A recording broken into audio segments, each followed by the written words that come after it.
Olá, seja bem-vindo ao podcast do Senai Alagoas. O tema da nossa edição de hoje é desperdício. E por que desperdício é um tema tão necessário?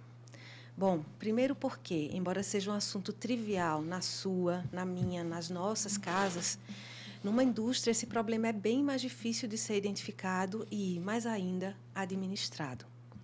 Isso acontece porque não se trata apenas de perceber o quanto de café sobrou na garrafa ou de usar menos o chuveiro elétrico no verão.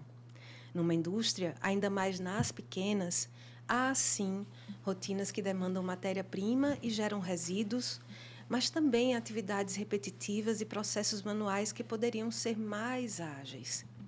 E o fato é que é muito difícil para o empresário interromper a produção, ou seja, deixar de produzir, para estudar e sanar esses problemas.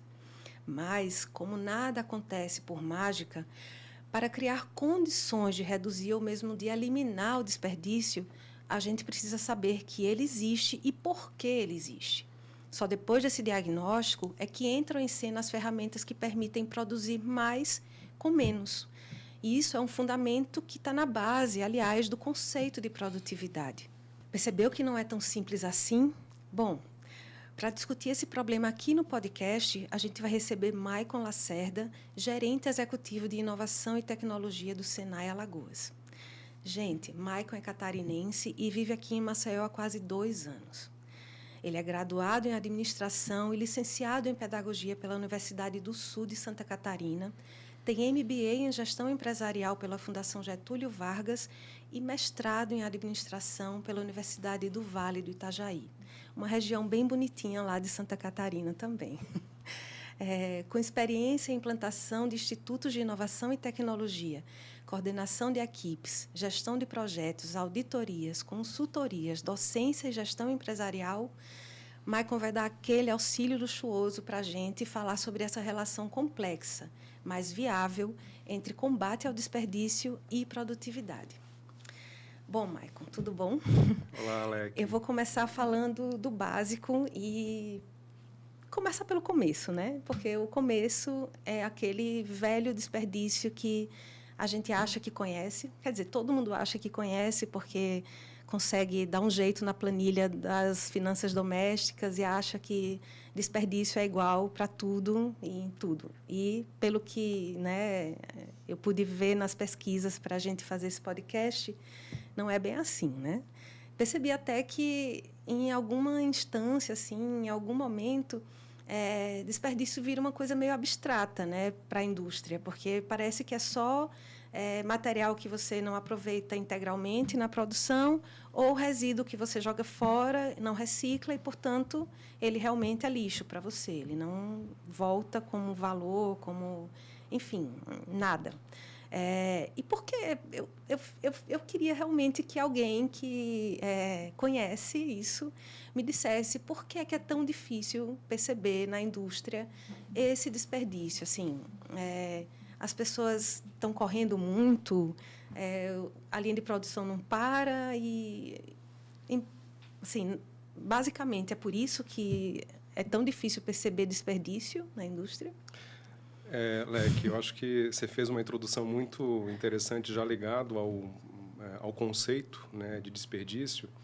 E qual que é a dificuldade que normalmente as pessoas, as empresas possuem, né? Que por muitas vezes os desperdícios são ocultos, né? Eles não são perceptíveis, eles não estão ligados apenas a uma materialização, apenas a um produto, apenas ligado a um estoque que é visível. Então, né? você está me dizendo que existem 2 tipos de desperdício, o visível e o invisível. Isso, Apesar de que o que a gente trata normalmente como o desperdício invisível, se a gente preparar, orientar, capacitar as pessoas, aquilo que é invisível ele passa a ser muito mais facilmente percebido. Fica mais concreto. E aí a gente vai para uma linha de entender, né, o quanto uma determinada atividade, uma ação, algo que a gente faz em casa ou algo que o trabalhador, a empresa desenvolve, tem ou não gerado valor para a empresa. Né? E quando você fala gerar valor para a empresa, o que especificamente você quer dizer com isso? Como uma empresa consegue agregar valor? O que é essa geração de valor? Eu tô perguntando isso porque acho que o nosso público leigo ele pode se beneficiar muito da nossa conversa aqui e entender, de fato, como ele pode, né, trabalhar junto com o Senai para a gente, né, para tirar a empresa dessa situação. O que é gerar valor para uma empresa? A geração de valor ela é sempre ligada a uma atividade que se direciona para desenvolvimento de um produto e que o teu cliente ele perceba impacto, né? O quanto eu estou realizando uma atividade, o quanto eu estou processando uma máquina, um equipamento, e que esse processamento ele gere um impacto que o cliente perceba valor. Por muitas vezes, nós investimos tempo, recurso em um processamento, em uma atividade que o cliente não percebe valor.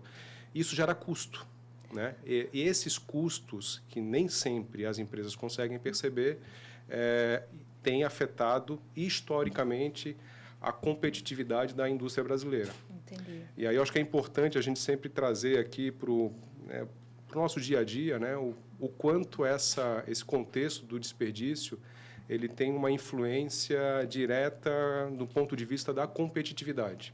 Entendi. Então tá. Então vamos para organizar o pensamento, né? Para mim. Então, você gerando valor, você consegue então crescer assim, consegue ganhar mais competitividade, é isso? Essa relação assim, nessa leitura Isso. que eu fiz ou não? Eu vou trazer um outro exemplo, Leque, que tem muita ligação também exemplos são com esse contexto de eliminação, combate a desperdício. A gente tem ouvido muito falar sobre a transformação digital, a gente tem muito ouvido falar sobre a indústria 4.0, é um assunto muito debatido.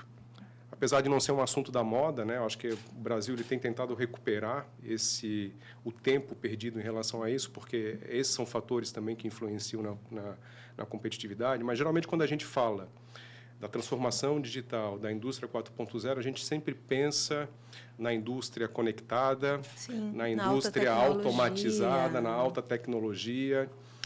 E a gente sempre busca fazer uma reflexão e provocar o empresário de que esses atributos, né, essas atividades, elas devem fazer sentido se o cliente perceber valor. Se o cliente perceber que o meu produto ele está sendo melhor adaptado à sua necessidade, né? Por que eu vou automatizar uma fábrica se essa automação não vai fazer o meu custo reduzir, se vai fazer o meu produto ele atender determinados requisitos esperados pelo cliente? Entendi. Já que essa automação, já que esse sensoriamento, por muitas vezes, ele precisa de um investimento, né? Então, assim, o passo, né, a orientação que a gente dá para o empresário em relação a analisar, a avaliar se de fato uma atividade ela exerce valor, né, ela gera um impacto para o cliente, é para justamente a gente poder pensar na eliminação de coisas, de processos, de atividades desnecessários. E aí isso leva muito também em conta esse contexto do mundo digital que a gente está passando, né? Aí você, eu queria que você me dissesse que a gente está falando de desperdício conectado diretamente à produtividade, ao aumento da produtividade e ao ganho de competitividade. Perfeito. E aí, isso na prática, né? Esse desperdício, eu vou resumir tudo no desperdício, porque depois a gente desdobra tudo isso, mas o que é que ele impede na prática nas rotinas industriais? Por exemplo, eu posso dizer que um problema um tempo morto, que é como a gente chama aquelas atividades que são repetitivas e que, às vezes, né, poderiam ser eliminadas sem nenhum tipo de... No momento que a produção está parada, isso, por exemplo. Exatamente. Uhum. Sei lá, se eu dou 5 pausas na minha produção por dia e um belo dia eu penso que poderiam ser 4 e que eu ganharia, sei lá, 20 minutos a mais de produção por dia. Vamos, né? Isso é um exemplo aleatório. Isso é um desperdício que você comunica como ao empresário? como você consegue fazê-lo perceber que isso é desperdício? Já que ele não pode pegar, ele não pode calcular no sentido clássico de saber, sei lá, desperdício 30 metros de tecido por mês. Sim. Né? Como é que você calcula isso? Leque, por incrível que pareça, isso parece ser muito simples, mas não é. Não é. Quando a cabeça do trabalhador, quando a cabeça do empresário não tem essa filosofia implantada, não tem essa filosofia capacitada, treinada para ter esse olhar, para perceber o desperdício, é muito comum a gente estar habituado com atividades no nosso cotidiano que não agregam valor e ninguém percebe, porque a gente está acostumado com isso. Quantas vezes que você já passou em casa, viu um tapete dobrado, virado, que pode causar um acidente, a gente pode escorregar, pode cair e não faz nada com isso. Ele já faz parte da paisagem, né? Na indústria acontece a mesma coisa. Exatamente, na indústria acontece a mesma coisa. Às vezes a gente está tão acostumado, por exemplo, com layout produtivo, né? com uma movimentação que um trabalhador faz de um setor para outro, para pegar uma peça, para coletar um insumo, para coletar uma matéria-prima, para processar uma determinada atividade, e que isso gera um movimento desnecessário, isso gera um transporte desnecessário, isso faz com que a minha equipe, que faz parte da linha de produção, fique aguardando pela finalização de um processamento de um outro trabalhador.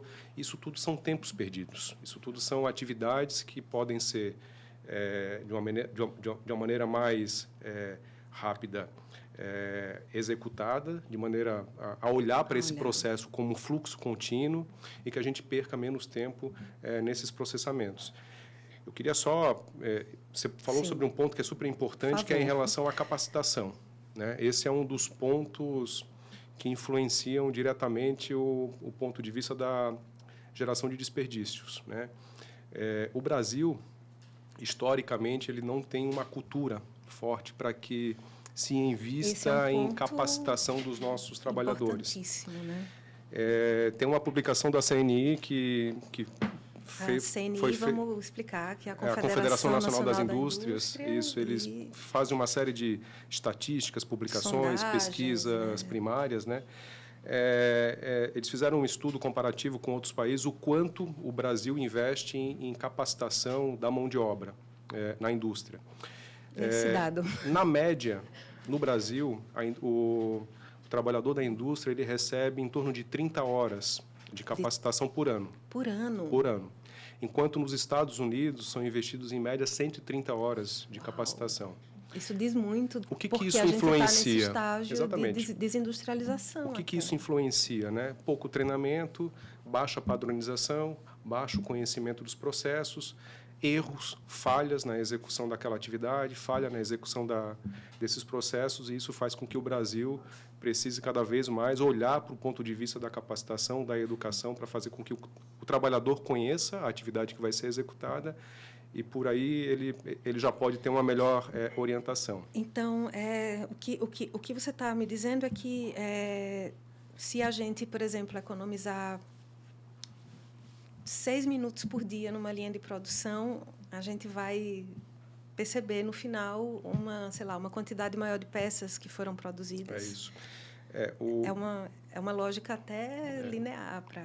É isso? Geralmente, quando a gente olha para custo, né, que é uma variável que é influenciada pelo desperdício, tem dois tipos de custos que respondem de maneira mais impactante nas indústrias. Custo de energia, que você até falou aqui na sua introdução, né? Foi.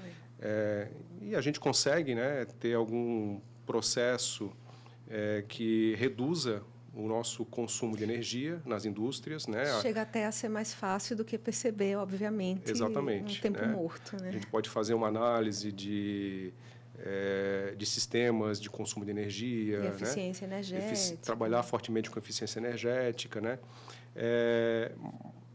Só que, além do custo de consumo de energia, numa proporção ainda maior, o custo com pessoal. Ele é uma variável de grande impacto quando a gente olha, né, para o contexto do custo industrial.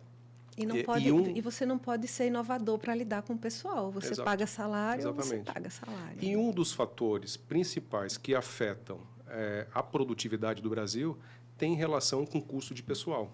Só para você ter uma ideia, Alec, há cerca de 40 anos atrás, o Brasil estava numa crescente em relação a indicadores de produtividade e essa crescente, ao longo desse tempo, ela teve uma queda. Há 40 anos atrás, o Brasil precisava de cerca de um trabalhador e meio, para fazer o que um trabalhador nos Estados Unidos faz para um processo de transformação na indústria.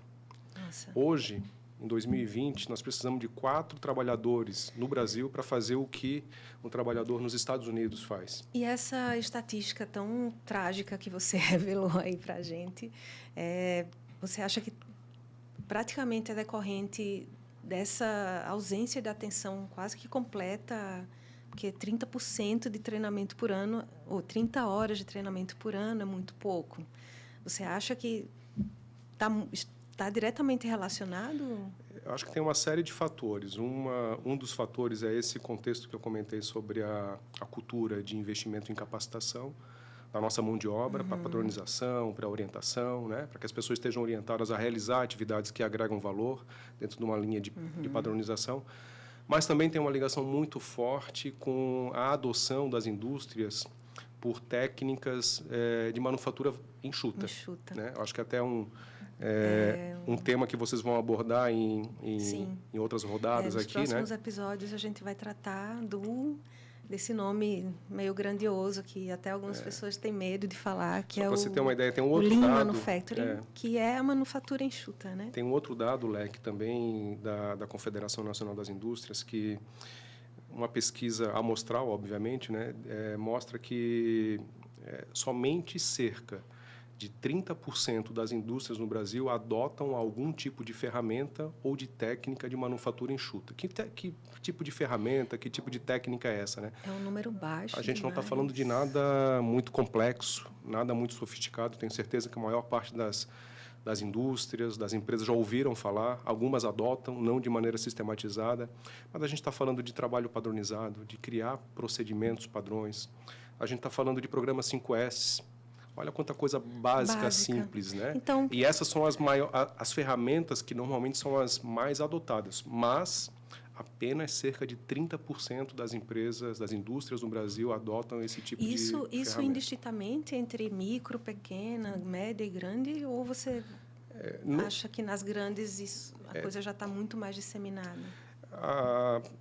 A gente acredita que, assim, conhecendo um pouco do contexto não só do estado de Alagoas, mas de outros estados também, normalmente a média e a grande empresa, ela viu a necessidade de implantar, de adotar essas práticas para que ela consiga ter uma estrutura mínima para ter condições de manter esse seu crescimento constante. Então, normalmente, a média e grande indústria, ela está um pouco mais conectada com a adoção dessas ferramentas, dessas técnicas. Mas isso não é... ela não se mantém no lugar onde ela está. Ela não se torna competitiva. Né? Ela não... E tem um outro ponto que a gente também sempre busca orientar as empresas, é que faz muito mais sentido você investir esforço numa atividade, numa ação, onde você tem um domínio das variáveis, do que numa ação onde você não tem domínio, né? Variáveis, você está falando, são indicadores. Exatamente. Eu vou dar um exemplo, fatores que influenciam a competitividade das indústrias, né? Carga tributária no Brasil é alta, isso afeta diretamente a nossa competitividade. A indústria, ela tem condições, ela tem influência para mudar isso? Não, ela depende muito de fatores externos. Agora, do ponto de vista interno, quando a gente olha para custo industrial, existe uma série de condições, uma série de variáveis que está sob o controle, está sob o domínio do empresário. Então, olhar para o combate a desperdício, olhar para a adoção de técnicas, né, que facilitem o processo de identificação de desperdício, de priorização de qual tipo de desperdício eu vou tratar primeiro, de quantificação, né, desse desperdício, qual o impacto, né, que eu posso ter ao aplicar algum tipo de técnica para reduzir esse desperdício. Então, em resumo, o que você está me falando é que a gente precisa medir para poder gerenciar. Exatamente, exatamente. Esse é o ponto básico. E que, talvez, ao invés de olhar para a realidade macro e para um problema que, às vezes, é de uma solução mais difícil, como uma reforma tributária, por exemplo, a gente pode olhar para o micro, para os nossos processos cotidianos ali, nas rotinas. Isso, e que são ações que estão... E que são muito mais promissoras. Sob a nossa influência. Depende da gente dar condições para o trabalhador conseguir perceber, né, o primeiro ponto que a gente colocaria assim, né, o empresário que tem interesse em olhar agora para o desperdício como fator estratégico para ser mais competitivo. O que ele tem que fazer? Primeiro é dar condições para o trabalhador poder olhar, entender o que são desperdícios. Exatamente. Né? Que tipo de... Essa tarefa é muito difícil. Não, mas a gente tem que dar o primeiro passo. Né? A gente precisa primeiro mostrar quais são esses possíveis desperdícios que são identificados num processo industrial. A gente está falando de 7 tipos de desperdícios que são mais comumente encontrados nas indústrias. Sim. A gente está falando de espera, você deu um exemplo de espera aqui, né? Quando a gente está numa linha de produção e tem um operador esperando por uma finalização de uma atividade de um outro operador. Geralmente, o tipo de desperdício que é mais visível, mais fácil de encontrar, mais comum de se ter numa indústria é a movimentação, porque é percebido, né, de maneira rápida e simples, né, o quanto o meu trabalhador ele está se movimentando, né, numa fábrica. E isso é muito parecido também com outro desperdício que a gente chama de transporte. A diferença de um para o outro é que a movimentação ela é feita meramente por um trabalhador e o transporte é um trabalhador transportando algo, uma matéria-prima, um insumo, um material para expedição, né? A gente tem excesso de processamento, né? Eu vou dar um exemplo para quem é do setor da metalmecânica, né? Eu preciso fazer uma usinagem de uma peça e o cliente solicitou uma determinada geometria. Às vezes eu quero entregar para o cliente muito além do que ele solicitou. Processar uma peça por uma usinagem além do que o cliente espera solicitou. Também é um desperdício, porque isso envolve, além de custo de matéria-prima, também hora de um operador de uma máquina de usinagem. Esse é um exemplo muito típico também. Então, isso aí já é uma padronização que você desrespeitou e que aí você está perdendo, de fato, exatamente. Hora de trabalho, enfim, tempo de trabalho. Outra coisa que é muito visível, que é fácil, assim, mas a gente tem que ter um cuidado de analisar, porque às vezes isso é um fator de estratégia da empresa. O estoque.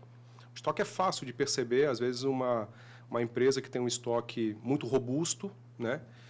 Mas o cuidado que nós temos sempre é de não criar um juízo de valor, porque o estoque numa empresa ele pode ser um fator estratégico, né? Existem empresas que possuem e que conecta com outro desperdício, que é a superprodução, né? Ela superproduz para gerar um estoque por conta de uma estratégia dela mercadológica. Imagina uma empresa que fabrica eletrodomésticos e o processo dela de produção tem uma limitação de capacidade produtiva.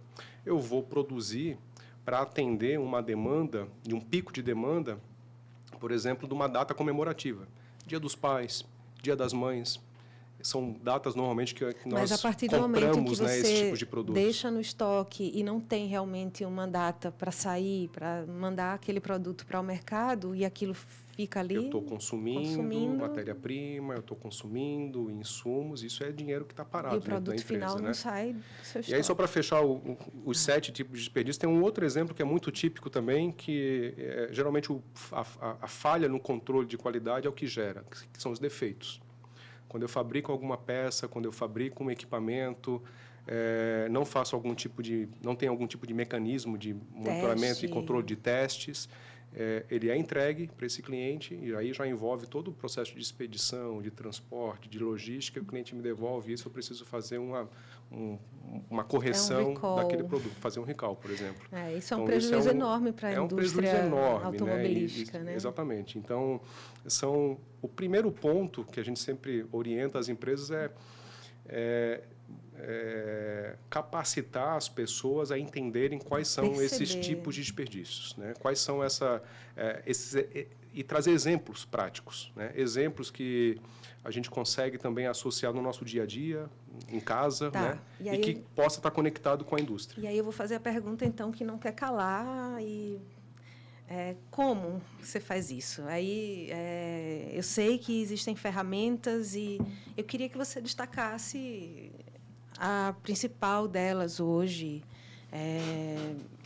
que é realmente viável e tá à mão, né, do pequeno, do micro, industrial, do médio, grande também, mas principalmente dessas indústrias pequenas que precisam, talvez, muito mais, né, enfim, garantir sustentabilidade para, quem sabe, crescer, né? Sim. Qual a principal ferramenta, o que você indicaria, por exemplo, para um pequeno industrial que está vendo a gente? Sim. Primeiro, assim, a notícia boa que a gente tem para trazer é que é tudo muito simples, né? A gente sempre procura desmistificar, por exemplo, que uma adoção de uma ferramenta, de uma técnica de manufatura enxuta, de uma implantação de uma filosofia de Lean Manufacturing, que utiliza essa série de ferramentas, não é nada complexo. E ele é altamente adaptável à realidade de empresas de diferentes setores, portes, né? O caso aqui de Alagoas, né? Nós temos uma base industrial próxima a 2.000 indústrias, com uma predominância, cerca de 94% micro e pequenas indústrias. Se a gente não tiver uma adaptação, uma customização, né, dessas técnicas e metodologias direcionadas para esse perfil de empresa, o Senai vai estar desconectado.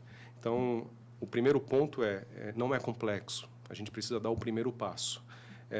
E o primeiro passo, como a gente estava conversando, é fazer o trabalhador e o empresário perceber, entender quais são esses tipos de desperdícios. E aí é mudança de mindset, capacitação, sensibilização, orientação técnica, mentoria, acompanhamento. O próximo passo, eu diria que é a gente trazer alguns exemplos de como a gente pode identificar, né? Isso normalmente acontece numa visita no chão de fábrica, que a gente chama de Gemba, né? A gente vai no chão de fábrica olhar o processo de produção em operação, e é nesse momento que a gente percebe os movimentos, os transportes inadequados. E isso, os nossos consultores do Senai fazem tudo isso. A gente tem uma turma bastante capacitada, com uma experiência, né? A gente não está falando de professores, né? A gente está falando de uma equipe, né, que tem vivência no processo produtivo industrial e que foi capacitado com técnicas, né, para se implantar essas metodologias. E que leva uma série de ferramentas simples, adequadas ao contexto industrial, para que os trabalhadores consigam identificar esse tipo de desperdício e como tratá-lo. Esse é um ponto também importante, né? Depois que a gente identifica o desperdício, o que a gente faz com ele? Quando a gente dá o primeiro passo, é comum surgir uma série de problemas, né? É aquela história do mato alto, né? Surgiu uma série de desperdícios, e aí a gente tem que tomar o cuidado de não querer atacar tudo de uma vez só, né? Não tratar tudo, né? E aí a gente usa um modelo super simples, né, de priorização. Matriz Guth, onde a gente avalia a gravidade, urgência, tendência, né? E aí essa priorização ela leva muito em consideração o quanto eu posso gerar de retorno financeiro para a empresa no tratamento, na eliminação de um desperdício, com o mínimo possível de investimento. Porque tem uma série de condições que eu posso fazer de melhorias que não dependem de investimento da empresa. Às vezes é uma mudança de um layout, a mudança de um posicionamento de um equipamento. Uma mesa de corte que está no lugar errado. Exatamente. Provoca, 20 minutos de deslocamento desnecessário todos os dias. Perfeito. Isso mesmo. E aí tem um outro desafio também que é importante, que normalmente as pessoas elas têm boas ideias, elas têm boas percepções de oportunidades de desperdícios que podem ser tratados com projetos rápidos, simples, de baixo investimento, só que elas não conseguem demonstrar o ganho desse projeto. Entendi. E aí que a gente ajuda também as empresas com uma série de metodologias e de ferramentas a quantificar o desperdício. e a mostrar para essas empresas o potencial de ganho que a empresa vai ter. E aí a gente está falando de ganho financeiro, não é ganho Sim. qualitativo, é ganho quantitativo. Vai além. Com a implantação desses projetos de melhoria. Maicon, a gente está aqui chegando no final do nosso podcast e eu queria, na verdade, colocar uma última questão para você. A gente vai tratar nos próximos episódios do Lean Manufacturing, de como essa ferramenta, esse conjunto de ferramentas pode ajudar a combater o desperdício, o invisível, o visível, enfim. A gente vai cuidar disso aqui também nos próximos blocos. Mas eu queria que você falasse, agora que a gente quer estar em linha direta com o nosso industrial, com o nosso empresário da indústria, que você dissesse para ele que benefício, quais os benefícios ele poderia alcançar mesmo, assim, eu sei que você pode dizer assim, Alec, mas depende de cada solução que ele adota e tal, mas destaca para a gente, assim, talvez produtividade, talvez competitividade, mas fala para ele agora. Eu sei que você está falando para mim, mas fala para ele o que é por que ele deve prestar atenção no desperdício e o que é que ele vai alcançar com isso. Acho que, Leque, primeiro, o Brasil não tem mais tempo. O Brasil ele ficou para trás e parou de crescer nessa variável da produtividade a partir da década de 80. Então, a gente não tem mais tempo. A gente precisa recuperar o tempo perdido e dar o primeiro passo e rapidamente. A gente sempre olha para uma série de oportunidades. O governo tem trazido algumas oportunidades de programas, que já são programas recorrentes, desde 10 anos atrás, como o programa Brasil Mais, que já foram atendidas mais de 3 mil indústrias no Brasil inteiro para levar esses tipos de metodologias, de manufatura enxuta. Mas o empresário precisa também perceber que esse é o momento dele adotar essas metodologias e procurar o Senai para isso. O Senai, em 2022, atendeu cerca de 250 indústrias com serviços de consultorias ligados que, de alguma maneira, influenciam no aumento da produtividade. E aí a gente não está falando só de Lean Manufacturing, a gente está falando de outras metodologias, mas essas 250 indústrias que foram atendidas pelo Senai em 2022, elas tiveram mais de 20% de aumento da produtividade, em média. É um ganho representativo. Parte dessas indústrias, elas foram atendidas também com serviços que geraram redução de custo do processo industrial. Ou seja, não é só o que você está ganhando, é o que você não está perdendo. Exatamente. Com serviços ligados à redução de custos, nós conseguimos ajudar as empresas a reduzir em 15% o custo industrial. Isso é muito impactante. Quando a gente fala para o potencial de economia de energia, quando a gente fala para o potencial de redução de desperdício, de melhoria, e de otimização do uso na mão de obra do trabalhador, é um impacto muito grande. Então, a gente pode utilizar melhor essa hora do trabalhador que está sendo otimizada para atividades que agregam valor, para fazer uma melhoria no processo produtivo, para criar um grupo de melhoria, para criar um novo projeto que faça com que a empresa seja mais produtiva e que influencie na sua competitividade. Bom, então, eu não sei o que é que o industrial está esperando para procurar a gente ontem. É isso mesmo. Procurem o Senai, a gente está de portas abertas. Nós podemos, sem nenhum compromisso, levar uma equipe de consultores para conhecer a sua realidade. Esse é um diferencial do Senai. A gente não trabalha com produto de prateleira. A gente sempre customiza, adapta o nosso modelo de trabalho à realidade de cada empresa, em função de segmento, porte.